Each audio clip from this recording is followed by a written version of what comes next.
Shavuot Tov à tous. On m'a demandé de parler sur Shavuot. Maintenant, on sait que le Ham Israël, on est en processus. Et pour arriver à Shavuot, il y a tout un processus qu'il faut essayer de comprendre pour savoir quel est le but et qu'est-ce qu'on va recevoir à Shavuot. Alors, dans un premier temps, il faut savoir une règle. Une règle que le Ramchal rapporte, le Rabbi Moshe Chaim Luzzatto rapporte dans le Da'at Udvunot. Il explique que le Zman, le temps, c'est une rencontre avec la conduite divine. Une conduite divine particulière. Et cette conduite divine particulière, elle revient à cette date précise. Je vous donne un exemple qu'on a souvent parlé, mais ça met du temps avant de comprendre pour pouvoir vivre véritablement la chose.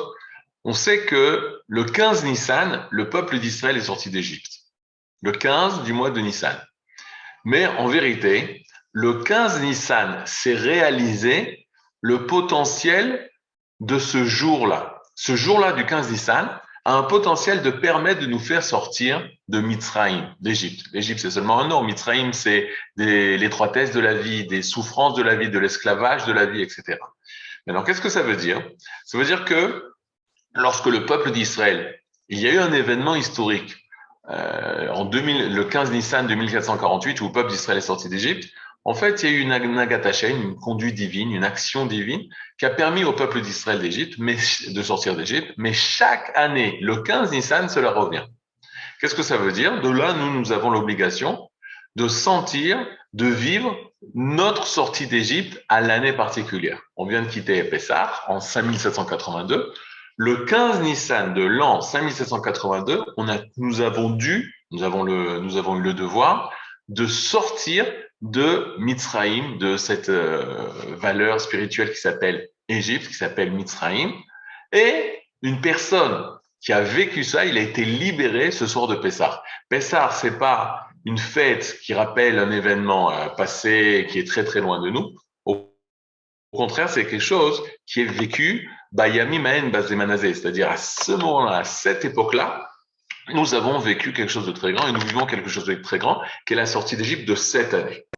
Toutes les mitzvot de Pessah nous permettent de vivre ça. C'est-à-dire que c'est quoi toutes les mitzvot de manger de la matzah, de pas manger du chametz, etc. C'est pour nous permettre de vivre notre sortie d'Égypte à cette année particulière. Bien fait. Maintenant, nous savons que lorsque nous sommes sortis d'Égypte, nous sortons de Pessah, nous avons une grande période. Cette période, elle est de Pessah en passant par 49 jours, les 49 jours du Yom, pour arriver à Shavuot. Ça va? Maintenant, il faut savoir que dans la Torah, il y a des schémas qui se répètent d'une manière différente, un peu différente, mais des schémas qui se répètent. Je vous donne un exemple très simple. Et ben, justement par rapport à Shavuot. Il y a trois fêtes, Shlosh Taregalim, les trois fêtes de pèlerinage, les trois fêtes qui se répètent chaque année, Pessah, Shavuot et Sukkot. C'est les trois fêtes où le Ham Israël avait le devoir de monter à Jérusalem pour voir la présence divine à Jérusalem. C'est les Shloshet HaRegalim, les fêtes de pèlerinage, Pessah, Shavuot et Sukkot. Maintenant, on va prendre l'exemple de Sukkot. Sukkot, cela commence aussi la moitié du mois, la moitié du mois de Tishrei, le 15 Tishrei. Et on se pose la question, combien de jours la fête de Sukkot? La fête de Sukkot a 7 jours. Pendant 7 jours, nous fêtons la fête de Sukkot. Au bout de 7 jours, le premier jour de Sukkot étant un Yom Tov, le dernier jour de Sukkot étant Hoshana Rabbah. Il s'appelle aussi Hoshana Rabbah. C'est le 7e jour de la fête de Sukkot. Et on se pose la question, est-il un Yom Tov ou un Chol HaMoed? Alors, tout le monde sait que le dernier jour de Sukkot, Hoshana Rabbah, c'est un Chol HaMoed. On fait les akafot, on a un minag depuis pas très très très longtemps de ne pas dormir toute la nuit, d'étudier toute la nuit, de faire des tikkunim, etc., etc. Ça s'est propagé dans la Israël. Mais le dernier jour où on va prendre le lulav et on a le devoir de manger dans la souka, cela ne dure, et je parle seulement des fêtes en Eretz Israël, en dehors du pays d'Israël, c'est plus compliqué, mais en Israël, c'est très simple. 7 jours de la fête de Sukkot, comme la Torah nous dit, que pendant 7 jours, on doit s'asseoir dans la souka. Et on remarque que le lendemain de ce 7e jour, on a Shemini Atzeret. Qu'est-ce que c'est ce Shemini Atzeret? C'est un Yom Tov.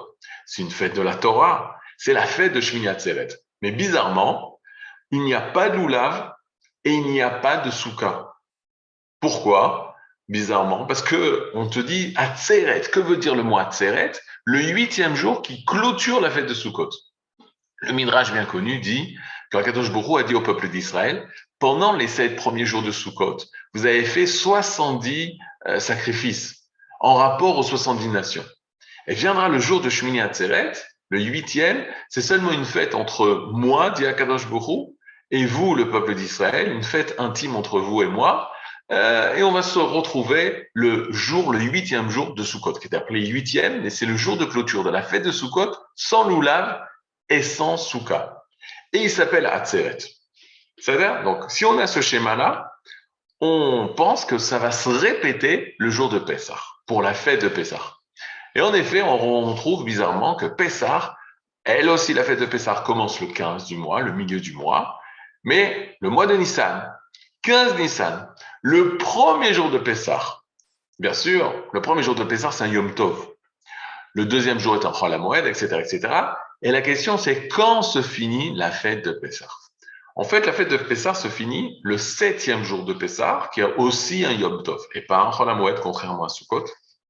Et on s'attend à ce que le lendemain du 7e jour de Pessah, il y ait aussi un Shmini Atzeret, un 8e jour qui viendrait clôturer la fête de Pessah, à l'image de Sukkot. Maintenant, qu'est-ce qu'on découvre? Que le lendemain du 7e jour de Pessah, il n'y a pas de 8e jour. Il n'y a pas de 8e jour. Il n'y a pas de 8e jour de fête de clôture. Il n'y a pas de Shmini Atzeret à Pessah. Il s'arrête le 7e jour. Et on s'étonne. Comment c'est possible que à Sukkot, on a le droit à une fête de clôture, un Shmini Atzeret, un 8e jour qui vient clôturer la fête, et après ça, on n'a pas de fête de clôture. Alors, lorsqu'on lit le Ramban Nachmanide sur la Torah, vient nous expliquer le secret de Shavuot. Shavuot, dans la Torah, son nom est appelé Atzeret. Atzeret, ça veut dire fête de clôture. Et le Ramban Nachmanide nous explique qu'en fait, la fête de clôture, la fête qui vient finir, clôturer Pessah, ce n'est autre que la fête de Shavuot. C'est-à-dire qu'il faut voir le temps d'une manière totalement différente entre Pessah et Shavuot. Pessah, le premier jour, tous les jours entre Pessah et Shavuot sont comme, c'est pas vraiment, mais sont comme des Chol HaMoed, des jours de demi-fête. Et le 8e jour de Pessah, ce sera Shavuot, il viendra clôturer Pessah. Donc déjà, un point très fondamental. Voir Shavuot comme la continuité et la fin de Pessah, et pas comme une fête en soi. Parce qu'on a la tendance à dire, il y a Pessah, il y a Shavuot et il y a Sukkot, 3 fêtes et distinctes. Non, on a Pessah, Shavuot et Sukkot. Maintenant, on apprend que d'après les Mikoubalim, d'après les kabbalistes, il y a un minhag très particulier de ne pas se couper les cheveux depuis Pessah jusqu'à Shavuot, même en passant par après l'Ag Baomer, même en passant le Lad Baomer, etc., etc. Le minhag et la coutume est de ne pas se couper les cheveux. Pourquoi? Parce que justement, c'est comme des jours de Chol HaMoed. Maintenant, ces jours de Chol HaMoed, c'est des jours de joie. Pourquoi? Parce que on passe de la fête de Pessah et on s'élève à la fête de Shavuot. Mais voir que le but ultime de Pessah, c'est d'arriver jusqu'à Shavuot. Maintenant, on s'étonne. À Sukkot, nous avons pu trouver, oui, un 8e jour de Sukkot, tout de suite après Sukkot, mais à Pessah, on n'a pas trouvé ça. Alors, il faut comprendre d'abord le secret des chiffres. Le Maharal de Prague, il y a 400 ans, nous enseigne que chaque chiffre qui sont donnés à la Torah, ils ont une signification. Alors, c'est une chose très, très, très connue que Akadosh Baruch Hu a créé son monde en 6 jours plus 1, le jour du Shabbat, qui faisait partie aussi de la création du monde. Ce qui veut dire que quoi? Que la création du monde d'après la Torah est sous le chiffre de 7. Sheva. Sheva, c'est le chiffre qui veut dire 7, et c'est le chiffre de la nature. Et lorsque on veut que Akadosh Baruch Hu désire que nous allons accueillir certaines valeurs, alors il faut passer par une période de 7. Par exemple, très simplement, Hachem, il veut que nous soyons avec le loulav, avec la souka. Il n'a pas demandé ça de faire un jour, 2 jours. On fait ça pendant 7 jours. Hachem veut qu'on se sépare du Hametz pendant la fête de Pessah. Alors il demande qu'on se sépare du Hametz pas pendant 1 jour, 2 jours seulement, ni 3 jours, mais 7 jours. Pourquoi? Parce que 7 jours, c'est un cycle. On le voit aussi au sujet des années. Les années, on a des cycles de 7 années, de 7 ans, etc., etc. Maintenant, on s'étonne, est-ce qu'une fête elle est dans la nature, pourquoi on aurait une fête le huitième jour? Eh bien, justement, le huitième jour, c'est une fête qui dépasse la nature. C'est une fête qui relève du chiffre Shmoné, Shmona, Shin, Mem, Nun, He. C'est les quatre lettres qui forment ce mot-là. Et ce chiffre 8 nous enseigne le Maral de Prague. Si le 7, c'était le chiffre de la nature, 8, c'est le chiffre au-dessus de la nature. C'est-à-dire, même la forme est très particulière du 8, c'est une forme infinie, c'est pas quelque chose de fini, c'est quelque chose qui est au-delà c'est infini au-delà du fini, au-delà de la création, et c'est un chiffre qui relève du domaine surnaturel. Ce qui veut dire que quoi? Que Shmini Atzeret, c'est quelque chose qui nous parle de quelque chose de surnaturel, au-dessus de la nature, c'est le chiffre 8. Maintenant, à Sukkot, qu'est-ce qu'on a? Au bout de 7 jours où on était dans la nature, et on peut parler même de Sukkot de manière très claire, on a le loulav, c'est des herbes, c'est des plantes, c'est un bouquet de fleurs. La souka, c'est quelque chose de très très concret dans la nature, on prend les restes de ce qui reste après les moissons et de ce qui reste au champ pour en faire le srar, pour en faire une souka, pour se protéger. On est dans la nature, on est en dehors de la maison. Une fois qu'on a passé le domaine de la nature, on est capable de s'élever tout de suite au degré 8, degré du surnaturel. Maintenant, à Pessah, on découvre qu'on n'était pas capable de passer du naturel au surnaturel. Le lendemain du septième jour de Pessah, c'est vrai qu'il y a la Chag Mimouna, on a oublié, mais le huitième jour de Pessah n'est pas une fête. On n'est pas réussi à sortir du domaine de la nature. La nature n'a pas été un tremplin pour traverser la nature, arriver dans un domaine surnaturel. Alors qu'à Sukkot, nous avons reçu. Alors la réponse qui est donnée en général, elle est suivante. Sukkot a été précédé par un mois de Slichot pour nos frères Sfaradim, un mois de Shofar pour nos frères Ashkenazim. Il a été précédé par Rosh Hashanah. Il a été précédé par Aseret Yemei Tshuva, les 10 jours de pénitence de Tshuva. Il a été précédé par Yom Kippourim. Il est clair que lorsque l'homme a évolué, a grimpé à travers ce mois de Chodesh Elul, de Tshuva, de Chapara, de Kapara, d'expiation, etc., c'est sûr qu'il est prêt, après Sukkot, tout de suite arriver au numéro 8, au niveau surnaturel. Et il arrive forcément en Shmini Atzeret. Mais à Pessah, ça s'est pas fait. À Pessah, lorsqu'on est sorti d'Égypte, je rappelle ce que le Midrash dit, on était au 49e degré d'impureté. Et là, pour pouvoir arriver, s'élever, alors il faut faire un travail. Quel travail il faut faire? Une élévation de jour, chaque jour, entre Pessah et Atzeret et Shavuot, pour s'élever spirituellement dans le domaine de la nature et pour arriver au surnaturel. Ce qui veut dire qu'il va avoir 7 semaines de 7 jours. 7 fois 7, c'est la nature, c'est 49. Lorsqu'on arrive à dépasser ce niveau-là de la nature avec un effort énorme chaque jour, une bracha particulière pour chaque jour, pour cette élévation spirituelle, alors on arrive à atteindre le 50e jour. Mais le 50e jour, c'est ce qui correspond au 8e jour. On a dit c'est à Atzeret. C'est quelque chose qui est au-delà de la nature, c'est quelque chose qui dépasse le cadre naturel de l'homme. Bien fait. Donc on a les deux schémas. Les fêtes, le Chodesh Elul, le mois de Elul, Rosh Hashanah, Kippour, Sukkot et le summum, Shmini Atzeret. On a un autre schéma, Pessah, qui monte par la période du Homer, 7 fois 7, 49 jours d'élévation dans le monde de la nature, où on se parfait dans la nature jusqu'à être capable de dépasser la nature et arriver au degré surnaturel, qui est le cas 50e jour, c'est Shavuot, le Shmini Atzeret, c'est le 8e jour de Pessah qui vient clôturer la fête de Pessah. Avant de continuer, est-ce que vous avez des questions? Attendez, alors je vais vérifier les questions parce que je vois qu'il y a eu plusieurs, mais si on... Ok, non, on ne savait pas du tout qu'à Shavuot, on allait recevoir la Torah. Juste, on fait un état de fait que à Pessah, justement, peut-être comme c'était pas prévu depuis le début, on ne parle pas de Shavuot. Et là, à Pessah, ils sont sortis d'Égypte et il va avoir un sentiment que le Ham Israël va commencer à comprendre qu'il va devoir s'élever spirituellement. Est-ce que jusque-là, par rapport à ça, est-ce que vous avez des questions? Parce que ça va se compliquer. Ok.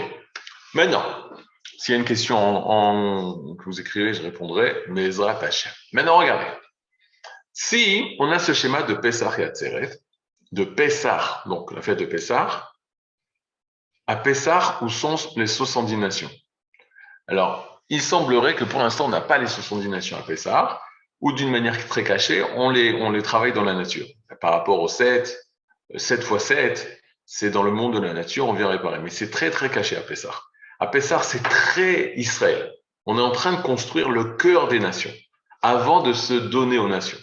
Alors, c'est très tourné vers le peuple d'Israël. Une preuve, c'est qu'à Pessah, on n'a pas le droit qu'il y ait à notre table un étranger. Il n'a pas le droit de manger du sacrifice de Pessah. C'est très, très particulier à Israël. C'est comme si le cœur, on est en train de s'occuper du cœur avant de s'occuper des membres du corps. Mais une fois que le cœur est construit, alors on peut avoir Sukkot. On peut se tourner vers les nations. On peut avoir cette ouverture pour les nations. C'est vrai, mais c'est vrai, c'est Pessah. Kol ben nechar lo yochalbo. Le fils de l'étranger ne pourra pas manger du korban de Pessah. Il a fait. Maintenant, regardez. Malgré tout, ça se passe dans le désert. C'est-à-dire qu'il y a un point très important. Ça ne s'est pas passé en Eretz Israël. Dans le désert, c'est un domaine, un no man's land. Ça appartient au monde entier. Le monde entier nous regarde. Ça concerne le monde entier, mais il y a une préparation intime au sein même du peuple d'Israël. Il a fait. Maintenant, on y va. Entre Pessah et Shavuot, donc, il y a une élévation spirituelle. Maintenant, vous allez, très simplement, on a deux fêtes, Pessah, Shavuot. Et on a deux termes. Le terme, le corps, gouf, et le terme, neshama, l'âme. C'est-à-dire, si on devait associer les deux mots, Pessah et Shavuot, est-ce que c'est gouf ou neshama? Alors, c'est très simple. Le Chachamim nous dit qu'à Pessah, lorsque le peuple d'Israël est sorti d'Égypte, nous étions au 49e degré d'impureté. Alors forcément que le côté de l'âme était totalement caché.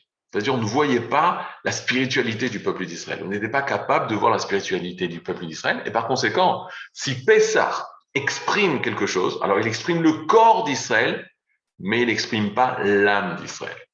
Or, à Shavuot, le âme Israël s'est élevé à un tel point qu'il est arrivé au 49e degré de pureté.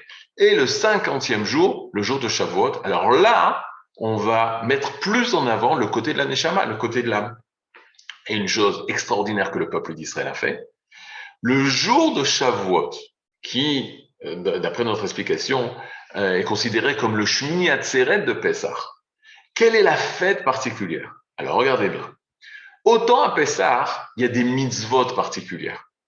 Interdiction de manger du Hametz. Et le premier soir de Pessah, toutes les mitzvot du Seder. Mais sinon, à Shavuot, on n'a aucune mitzvah particulière. Il n'y a pas un objet de mitzvah particulière, à part les sacrifices qui sont des sacrifices particuliers. Mais au niveau de l'individu, on n'a pas un objet à prendre comme une Hanoukia, comme un chauffard, comme un loulav. Et il en est de même à Shmini Atzeret de Sukkot. Shmini Atzeret de Sukkot, il n'y a plus de loulav, il n'y a plus de soukha, il n'y a pas un objet particulier. C'est une fête où il n'y a pas un acte de mitzvah particulière, à part, encore une fois, les sacrifices. Mais au niveau dans ma vie, je suis dans ma maison en train de manger le repas de fête, mais il n'y a pas une mitzvah, un acte de mitzvah particulier. Et les Chachamim, vous connaîtrez nos sages et le peuple d'Israël, a fait attention qu'à Shavuot, lorsqu'il n'y avait pas de mitzvah particulière, comme la fête de Shavuot, c'était le don de la Torah. On a reçu la Torah. Qu'est-ce que l'âme Israël a fait? Le Shmini Atzeret de Sukkot, on a fêté, on a marqué Simchat Torah. Simchat Torah, c'est venu très tard. Je vous rappelle qu'avant l'époque des Géonim, on finissait le cycle de la lecture de la Torah en 3 ans. Et ensuite, à partir des Géonim, on a eu un cycle d'1 an de Simchat Torah en Simchat Torah, de Shmini Atzeret en Shmini Atzeret, on finit la lecture de la Torah. Mais on a compris, la pensée d'Israël a compris, l'âme d'Israël a compris, que le jour de Shmini Atzeret, il fallait fêter la chose qui est au niveau de l'âme. Et l'âme, c'est la Torah. Avant les mitzvot, avant un loulav, avant une soukha, il y a l'âme d'Israël qui est la Torah. Par conséquent, à Shmini Atzeret, l'âme d'Israël a dit il faut fêter la Torah Simchat Torah. Et l'âme d'Israël, donc depuis plus de 1500 ans, on a commencé à fêter Simchat Torah. Alors, c'est pas du tout marqué dans la Torah. La seule chose qui est marquée dans la Torah, que Shmini Atzeret, ça vient clôturer. Mais si Atzeret, ça clôture quelque chose, c'est le niveau 8, alors forcément qu'il faut rencontrer la Torah. Pourquoi? Parce que le mot Shmoné, le mispar 8, c'est les mêmes lettres, Shin, Mem, Nun, He, c'est les mêmes lettres qui forment le mot Neshama. Le mot Neshama, le mot qui veut dire âme. Ben forcément, lorsqu'on parle de cette dimension qui est surnaturelle, qui est au-dessus de la nature, qu'est-ce qu'on rencontre? On rencontre l'âme d'Israël, qui est dans la nature mais au-delà de la nature, qui est dans ce monde, mais qui n'est pas de ce monde. Une grande différence que le Kuzari exprime tout au long de son livre. Maintenant, on a donc le schéma parfait. On a la fête de Sukkot, Shmini Atzeret de Sukkot, la fête de Pessah et le Shmini Atzeret de Pessah, qui n'est autre que Shavuot. Mais Akadosh Baruch Hu nous a Assalanu Tova. Il nous a donné un cadeau énorme. Ce cadeau, c'est que dans notre génération, des événements historiques et des fêtes ou des demi-fêtes ou des dates qui ont été marquées par le peuple d'Israël vont être semées dans toute la période entre Pessah et Shavuot. Alors on y va. Le mois complet qui se trouve entre Pessah et Shavuot, c'est le mois de Iyar. Aleph, Yud, Yud, Resh. Aujourd'hui, on est souvent contre les réseaux sociaux, les WhatsApp, etc., etc. Mais grâce à ça, tout l'homme Israël sait que le mois de Iyar, Aleph, Yud, Yud, Resh, c'est les Rachetevot, c'est les anacrostiches de Ani, Yud, Yud, Hachem, c'est Dieu. Yud, Yud, c'est un des noms d'Akadosh Baruch Hu, c'est une référence au nom de Dieu. Resh, Rofecha. Resh, Rofecha, c'est ton médecin. Je suis Hachem, ton médecin. Pendant le mois d'Iyar, pendant le mois qui suit Pessah, Hachem vient et nous soigne. De quoi il nous soigne? C'est très simple. Pessah, c'était la naissance du peuple d'Israël, comme cet enfant, ce bébé qui vient de naître. Et il va arriver à la fête de Shavuot au stade d'être un homme, au stade d'être une personne que ce corps-là dévoile la Neshama. En fait, il va y avoir toute une période où Akadosh Baruch Hu va construire l'homme qui est en lui, va construire l'âme dans ce corps-là. Cette période-là, elle est représentée par le mois de Iyar, le mois de Ani Hashem Rofecha, où Akadosh Baruch Hu nous soigne de toutes les souffrances qu'on avait en Égypte, de cette naissance-là, pour nous permettre de dévoiler et d'emmener cette âme-là. Maintenant, quel est le premier événement historique que l'on rencontre dans le mois de Iyar? Comme par hasard, ou pas du tout comme par hasard, là, par la volonté d'Akadosh Baruch Hu, on a la fête de Yom Ha'atzmaut. La fête de Yom Ha'atzmaut, le jour d'indépendance de l'État d'Israël, c'est le 5 Iyar. Maintenant, il faut savoir que le Gaon de Vilna, il y a plus de 250 ans, disait que le 5 Iyar, cette date-là, était une date propice à la Géoula. À tel point que ces élèves du Gaon de Vilna fêtaient cette date-là. Le Hebi Iyar, c'est un mois spécial dans la période du Homer. Pourquoi? Parce que c'est le jour où la Géoula viendra. Et en effet, il s'est avéré, il y a plus de 74 ans exactement, en 5708, en 1948, la naissance de l'État d'Israël. Maintenant, qu'est-ce qui est bizarre? Pessah, c'était justement cette libération de la main des nations, de la main de l'Égypte. Pendant 210 ans, on était opprimés et oppressés par les Égyptiens.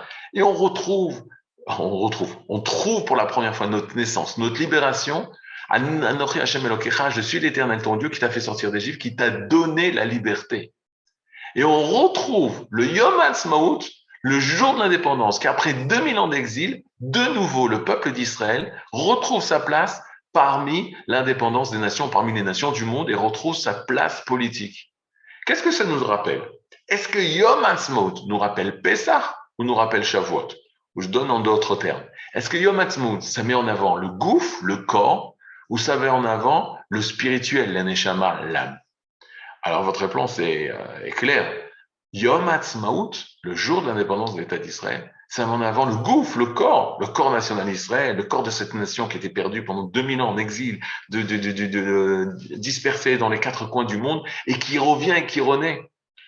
Est-ce que ça met en avant la spiritualité? Non, encore mieux que ça. Les personnes qui étaient à la tête de ce même État n'étaient pas des personnes qui menaient en avant le côté spirituel d'Israël. Certes, ils ont réitéré le droit d'Israël sur sa terre au nom de la Bible, au nom du Tanakh, mais ils sont pas venus dans un but d'emmener la spiritualité dans le monde et là de reconstruire une nation, de reconstruire un peuple. Et ça s'est passé le 5 Iyar, Yom Ha'atzmaut. On peut lire aussi, c'est les mêmes lettres, Ha'atzmaut, Otzma, puissance, mais aussi Etzem. Etzem, c'est l'essence, mais Atzamot, c'est les os. Etzem, c'est aussi un os. C'est quoi un os? C'est justement le cadre, c'est justement la structure de l'homme. Qu'est-ce que va faire cet homme? L'avenir le dira. De la même façon qu'à Pessah qui est né, une nation est née. Que va faire cette nation? Que va dire cette nation? Qu'est-ce qu'elle va apporter cette nation de plus que les autres nations? L'avenir le dira. Est-ce qu'il va être capable, ce corps, de dévoiler l'âme qui a fait naître ce corps? Et on remarque aussi que le Hebi Iyar, le 5 Iyar, il est beaucoup plus proche au niveau du temps de Pessah que de Shavuot. Et on continue à s'élever, parce qu'on a bien compris qu'on passe de Pessah, le corps, et qu'on continue à s'élever jusqu'à la Neshama. Mais une des premières stations, c'est Yom Ha'atzmaut. La troisième station, Pessah, première station, deuxième station, Yom Ha'atzmaut, troisième station, nous avons Pessah Sheni. Alors c'est vrai que Pessah Sheni est rappelé dans la Torah, mais il s'est greffé à Pessah Sheni l'histoire, la Iloula de Rabbi Meir Baal HaNes. Rabbi Meir Baal HaNes, il faisait partie des nouveaux élèves de Rabbi Akiva après la fameuse épidémie, la mort des 24 000 élèves de Rabbi Akiva. Et il s'est passé une chose que l'homme Israël fête Rabbi Meir Baal HaNes, la Iloula, le jour de Pessah Sheni. Qu'est-ce que c'est Pessah Sheni? Pessah Sheni, c'est justement le fait qu'Akadosh Baruch Hu donne une possibilité de se rattraper pour toutes les personnes qui n'ont pas pu arriver à Jérusalem et faire le sacrifice de Pessah, ou toutes les personnes qui étaient impures et qui, elles aussi, n'ont pas pu faire le sacrifice de Pessah. Or, c'est quelque chose de très spécial. On n'a pas retrouvé de fête de rattrapage de Moed Bet, comme on dit en ivrite, pour Rosh Hashanah, ou pour Kippour, ou pour Hanouka, ou même pour Yom Ha'atzmaut, mais pour Pessah, oui. Parce que c'est la naissance. Si on rate sa naissance, alors la suite va être très, très, très compliquée. Donc, Akadosh Baruch Hu donne une possibilité à Israël de ne pas rater sa naissance, de faire Pessah Sheni. Et en fait, c'est l'enseignement de Rabbi Meir Baal HaNes. Rabbi Meir Baal HaNes, lui, qu'est-ce qu'il enseignait? Benkar ou Benkar Nikraim Banim. Que l'homme Israël se comporte d'une façon ou d'une autre, il reste les enfants d'Akadosh Baruch Hu. Lorsque tu vois dans l'homme Israël qu'il est Ben, qu'il est fils d'Hachem, et tu mets de côté le comportement extérieur, cela met en avant quoi? La naissance. Cela met en avant le gouffre. Cela met en avant pas le Inyan de la Neshama, parce que la Neshama, on la voit pas dans une personne qui va à l'encontre des valeurs spirituelles d'Israël. Mais d'un autre côté, il voit, tu es né juif. Akadosh Baruch Hu, ta mère t'a donné cette Neshama d'Israël, tu es né Israël. Et c'est ce qui s'est passé à Pessah. On a vu la naissance d'un peuple. On n'a pas jugé les actes que ce peuple faisait. Et donc, Pessah Sheni, sans se poser la question, est-ce que ça rappelle plus le gouffre ou ça rappelle plus la Neshama? Forcément, on parle du gouffre puisque c'est Pessah Sheni, c'est forcément comme Pessah. Et ça arrive le 14 Iyar. Et donc, on a Pessah, gouffre. Yom Ha'atzmaut, gouffre. Le Pessah Sheni, le gouffre. Et là, il se passe le 18 Iyar, 4 jours à peine après Pessah Sheni, arrive l'Ag BaOmer. L'Ag BaOmer, on parle de la joie Simchat Rashbi de Rabbi Shimon Bar Yochai. Et là, on s'étonne comment ça se fait que l'homme Israël allume des feux. Nous, quand on était en Galoute, on n'allumait pas des feux, on allumait des bougies pour les tzadikim. Là, on met en avant quoi? On met en avant les secrets de la Torah profonde du Zohar que Rabbi Shimon Bar Yochai va dévoiler, ou a découvert, ou a eu accès. En tout cas, l'Ag BaOmer vient mettre en avant le fait qu'il y a une âme profonde d'Israël, qu'il est très, de manière extérieure, des fois on n'est pas capable de le voir. Mais lui, Rabbi Shimon Bar Yochai, il voit la profondeur de l'âme d'Israël qui cache des secrets divins, qui est en rapport avec le divin, qui est divine, qui est hors de sa nature, et personne ne pourra effacer cette âme-là. Il vient, je vous rappelle qu'il vient après le massacre des 24 000 élèves de Rabbi Akiva, et il est la résurrection des élèves de Rabbi Akiva, la continuité qu'on ne pourra jamais effacer, l'âme d'Israël représentée par la Torah, représentée par les élèves de Rabbi Akiva. Et donc Rabbi Shimon Bar Yochai commence à nous faire une petite bougie, une petite lumière, nous rappeler l'âme d'Israël, cette même Neshama. Et on avance dans le temps. Le 28, ça c'est le 18 Iyar, et le 28 Iyar de notre génération est arrivée la fête de Yom Yerushalayim, le jour du retrouvail avec le Kotel, le peuple d'Israël indépendant. Le jour de Yom Ha'atzmaut, c'était le 5 Iyar 1948, c'est 1708, et pendant 19 ans, nous n'avions pas accès à quoi d'Israël? On n'avait pas accès, vous l'avez étudié, je pense, avant dans tous les magnifiques shiur que vous avez eus, avec nos maîtres. On n'avait pas accès au Kotel. À Jérusalem, il y avait la vieille vie, on n'avait pas accès à Hebron, on n'avait pas accès à Shrem. Hebron, ça veut dire on ne pouvait pas se prosterner sur le kéver de Adam et Chava et de Abraham et Sarah et d'Israël et Rivka et de Yaakov et Léa. On ne pouvait pas aller sur Yosef Hatzadik, on ne pouvait pas aller au Kotel, on ne pouvait pas aller à l'endroit du Mikdash. Donc on avait un Israël, mais qui mettait en avant que le côté du corps. L'âme de cette renaissance de la nation, alors ça s'est passé le jour de Yom Yerushalayim, après la guerre des 6 jours en 1967. Et là, de nouveau, on voit l'apparition de l'âme, le pourquoi, ou le Kodesh qui se dévoile, la Gdusha qui se dévoile. Et ça, c'est la continuité, qu'à partir de l'Akba Omer, il y a un changement. On commence à voir l'âme d'Israël doucement, doucement apparaître. Yom Yerushalayim. Je dis souvent qu'une personne qui fête Yom Ha'atzmaut et qui fête pas Yom Yerushalayim, c'est comme s'il fête Pessah et qui fête pas Shavuot. Ou même l'inverse. Une personne qui ne fête que Yom Yerushalayim, parce qu'il dit non, quand on a retrouvé le Kotel, ça, je vois la main d'Hachem. Mais Yom Ha'atzmaut, je ne fête pas. Alors c'est comme une personne qui va fêter Shavuot sans fêter la fête de Pessah. Or, Akadosh Baruch Hu, il veut qu'on fête non seulement Pessah, mais aussi Shavuot. Non seulement Shavuot, mais aussi Pessah. On doit être capable de voir les événements divins, comment Akadosh Baruch Hu fait, même quand, de niveau extérieur, tu vois que le gouffre. Mais qui donne vie à ce gouffre, si ce n'est pas Akadosh Baruch Hu? Et là arrive la dernière étape. Puisque Yom Yerushalayim, si on se pose la question, gouffre ou Neshama, forcément, Yom Yerushalayim, mais le côté de la Neshama, on a. Et le summum, c'est Shavuot. Shavuot, ça va être le don de la Torah, où là, véritablement, qu'est-ce qui va se passer? On arrive au summum de l'élévation, où le Ham Israël a reçu la Neshama d'Israël. Et j'explique. Lorsqu'on est sorti d'Égypte, encore une fois, on est en 9e degré d'impureté. C'est le corps d'Israël qui sort. Lorsque Akadosh Baruch Hu va attendre tous ces jours d'élévation pour nous donner la Torah, c'est comme s'il attend ces jours-là pour que nous puissions recevoir notre Neshama, notre âme d'Israël. Et j'explique. Lorsque, dans la Tfila, le jour de Shavuot, on dit que c'est le Zman Matan Toraten. C'est le jour, le moment, le temps du don que nous avons reçu la Torah. Nous avons reçu la Torah. Et on s'étonne. Pourquoi? Parce que si on revoit les événements de Shavuot, alors on voit qu'on n'a pas reçu la Torah. On a entendu 2 paroles parmi les 10 paroles. Et les 8 autres paroles, Hachem les a données à Moshe, qui après va transmettre au peuple d'Israël. Donc, ni on a reçu les tables de la loi. Les tables de la loi, on aurait dû les recevoir le 17 Tammuz. Quand le lendemain de Shavuot, Moshe va monter pour 40 jours, 40 nuits au Mont Sinaï, et qu'il doit revenir le 17 Tammuz pour nous donner les tables de la loi. Alors, il va avoir le Hegel, le veau d'or, la faute du veau d'or, il va casser les tables de la loi. Et les tables de la loi, on va les recevoir seulement à Kippour d'après. Donc, le jour de Shavuot, on n'a pas reçu les tables de la loi, on n'a pas reçu la Torah.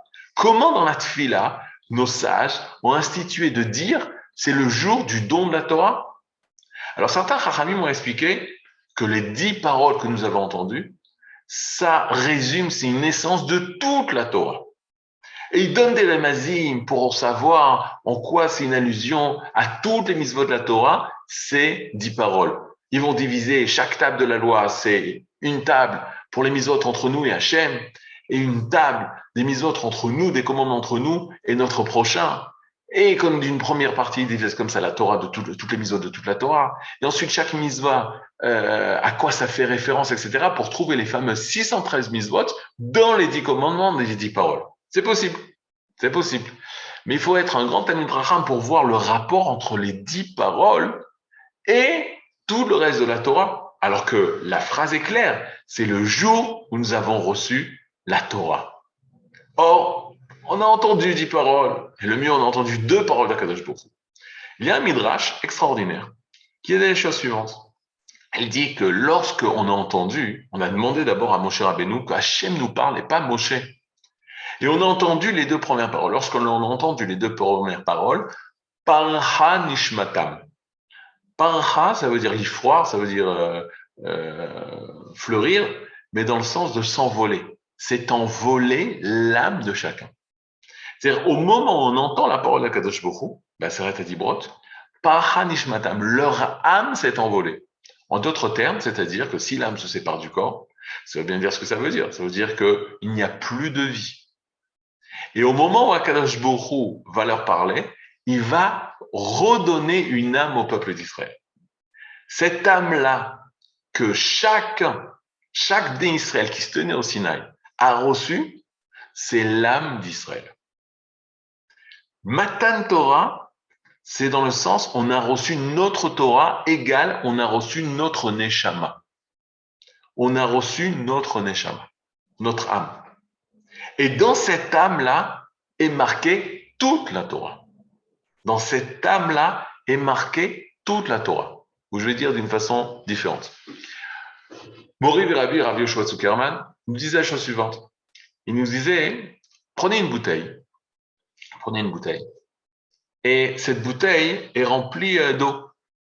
Et il y a l'étiquette qui explique de quelle manière, quels sont les ingrédients de cette eau, quelles sont les molécules, combien de calcium, combien de magnésium, combien de fer, etc., qui se trouvent dans cette eau. Il nous posait la question, il nous disait, qu'est-ce qui est plus important, l'étiquette ou l'eau elle-même qui est contenue dans cette bouteille? Alors tout le monde, de manière évidente, disait, bien sûr, c'est l'eau. L'étiquette, elle vient seulement écrire ce qui est à l'intérieur de l'eau, la nature de cette eau. Il disait la chose suivante, il dit, c'est la même chose, le rapport qui existe entre les écritures de Torah et l'âme du peuple d'Israël. Vous voyez tous les livres derrière? Tous ces livres-là, ils viennent écrire ce qui a marqué ici en nous. Ils viennent écrire ce qui a marqué ici en nous, dans notre âme. De manière poétique, on pourrait dire la chose suivante. Ce qui a marqué dans la lettre de la Torah, c'est dans l'être d'Israël. C'est-à-dire, la lettre, elle vient juste exprimer l'être d'Israël. Elle met par écrit ce qui est ici. Et il y a plein de conséquences au niveau de la halakha. Qu'est-ce qui est plus important, les écrits de Torah ou l'être d'Israël, même un être d'Israël qui ne fait pas la Torah? Pourquoi? Parce que la Torah, qu'on lit avec nos yeux dans ces lettres-là, elle vient mettre à l'extérieur ce qui est marqué au fond de nous. Et il y a près de 150 ans, le Rachar Hirsch, Rab Shimshon Raphaël Hirsch, il va dire une chose extraordinaire. Il va donner la Hagdara, la définition très précise de ce que c'est la Torah. Et il va dire la chose suivante. Il va dire, la Torah est la loi des existants. Et tous les existants font de manière contrainte et sans liberté ce que l'homme doit faire d'une manière libre et éveillé par sa volonté. Et la loi de l'existant s'appelle Torah. En d'autres termes, la première fois, ça m'avait choqué, j'avais entendu du Rav Zuckerman, c'était des phrases que la première fois où tu entends ça, tu dis c'est pas possible, c'est pas normal ce qu'il dit. Il disait la Torah, c'est les lois de l'existence. Il y a la Torah du chat, Torah Tachatul, la Torah du chat. Il y a la Torah du chien, Torah Akelev, la Torah du chien. Et il y a la Torah d'Israël. Maintenant, quand tu entends ça, tu veux fermer tes oreilles, tu dis comment le Rav peut dire Torah et un chien? Comment c'est possible? Torah et un chat? Fait Ken, parce qu'on n'a pas la bonne définition. La Torah, c'est Chouké Havaya. La Torah, c'est les lois de l'existant. Or, le chien, de manière automatique, de manière TV instinctive, va réaliser sa Torah. Pourquoi? Parce qu'il n'a pas de liberté. Il n'a pas de libre arbitre. Il est robotisé, poussé par l'instinct, et il doit réaliser forcément sa Torah. Mais c'est quoi la Torah? C'est les lois de vie qui sont marquées en lui. Contrairement à l'homme. À l'homme, lui aussi, il a des lois de vie marquées en lui. Mais Akadosh Baruch Hu lui a retiré l'esclavage de l'instant et lui a donné la liberté de découvrir quelles sont les lois de l'existence qui sont en lui. Et toute l'étude de l'extérieur, ces livres-là, qui vont permettre à Israël seulement. C'est-à-dire, la Torah orale, je vous rappelle, ça concerne qu'Israël, la nature d'Israël, seulement si sa mère est juive ou le convertit, en expliquant comment c'est possible. Qui va lui permettre de comprendre, ces livres-là, ils vont lui permettre de comprendre qu'est-ce qui a marqué à l'intérieur de son être. Et de réaliser d'une manière libre l'existence qui est en lui. Alors là, il dévoilera sa Torah. Mais chas v'shalom de penser que la Torah, c'est une loi extérieure à nous qui essaye de moduler, de formater, de propaganiser. Bon, vous comprenez bien que c'est faux, ça n'existe pas, mais dans le sens de formater de l'extérieur un être religieux. Chalila vechas. Et là, on parle d'une Torah, c'est Chouké Havaya, les lois qui sont marquées dans ma vie, dans l'existant. Si on me retire maintenant le libre arbitre, je serai le plus grand tzaddik, le plus grand kadosh. Parce que je saurai exactement comment réaliser la vie qui est marquée en moi. Et qui c'est qui a marqué cette vie en moi? La Havaya Baruch. Est-ce que vous avez des questions intuitives? Shalom Rav, deux questions. 49 jours plus un.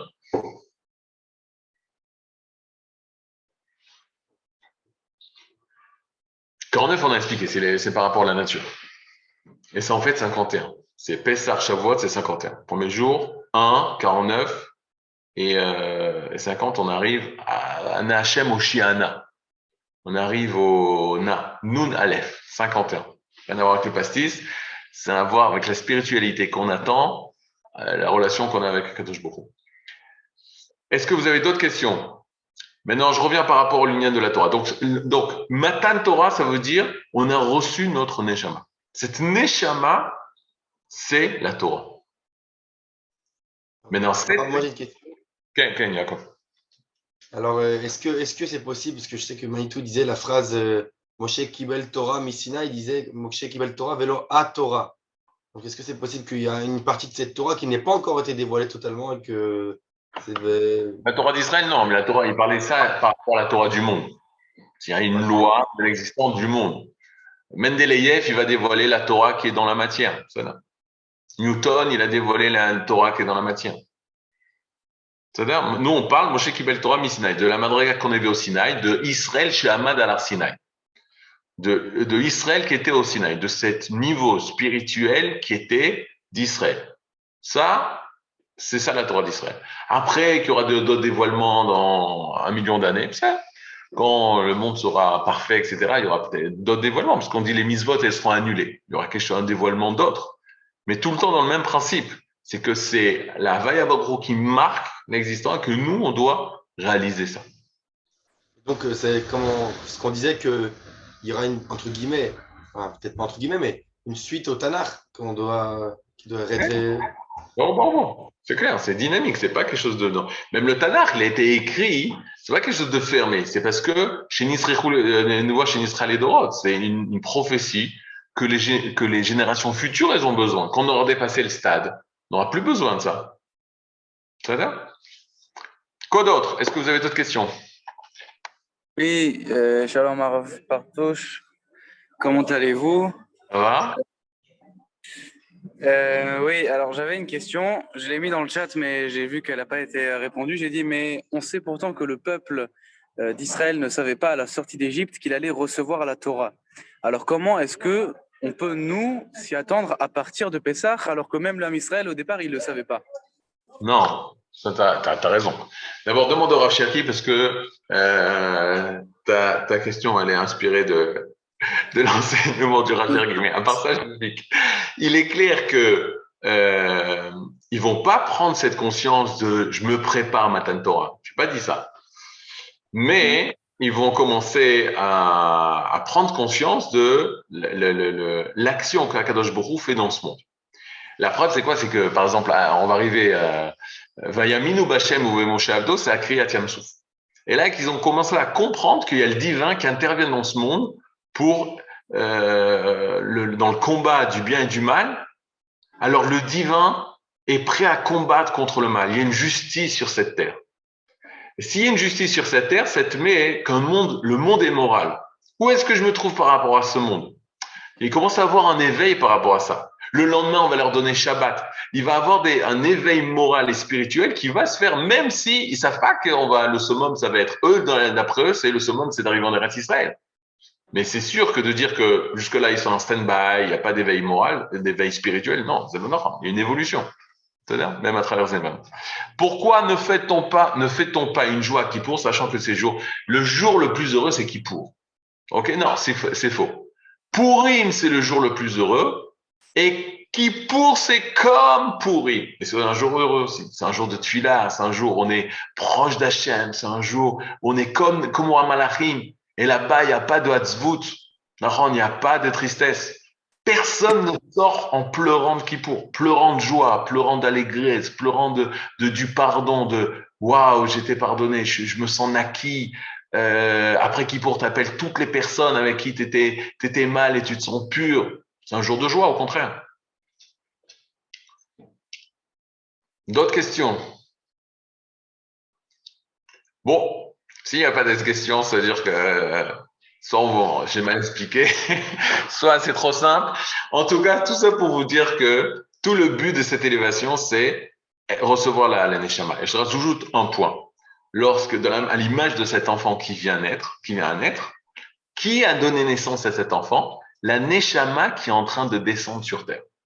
Alors, si on pouvait faire une image comme ça, cinématographique, c'est une âme qui descend sur terre. Ça met dans la terre tout en place pour que cette âme puisse se réaliser à travers le corps. C'est-à-dire, c'est faux quand j'ai commencé à vous dire le corps. Pensez une seule seconde qu'il n'y a que le corps en soi. Non, ce corps-là, il réalise parce que la Neshama est en train de descendre. Faites le truc où j'ai dit plus profond par rapport à la chassidoute. Les chassidim disent qui accompagne sous la roupa un homme et une femme, c'est les enfants, leurs propres enfants, qui sont pas encore nés. Comprenez? Alors qu'est-ce qu'ils sont en train de dire en fait? Ils sont en train de dire quelque chose de très très très profond. C'est-à-dire l'âme de cet enfant est en train de descendre et il y a un homme et une femme qui se rencontrent et que grâce à cette unité-là, grâce à cette âme qui descend, ça fait l'unité entre un homme et une femme. Parce que eux vont être les kélis par lesquels cette âme va se réaliser. C'est-à-dire?